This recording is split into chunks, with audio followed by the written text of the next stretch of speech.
कमेंट्समध्ये विचारला जाणारा एक खूप कॉमन प्रश्न म्हणजे पिरियड्स 4 दिवस पुढे गेलेले आहेत किंवा एक आठवडाभर पुढे गेलेले आहेत. तर अशा वेळेला नेमकं काय करायचं?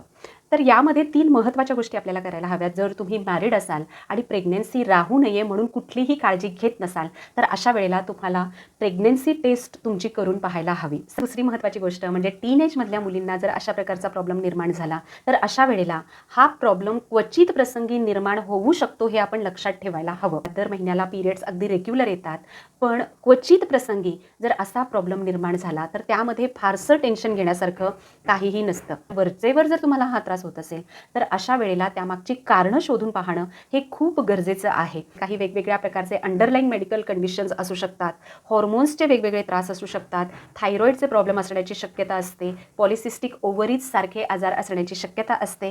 त्यामुळं पुन्हा पुन्हा जर तुम्हाला असा त्रास होत असेल, तर अशा वेळेला तुम्हाला तुमच्या स्त्रीरोग तज्ज्ञांचा सल्ला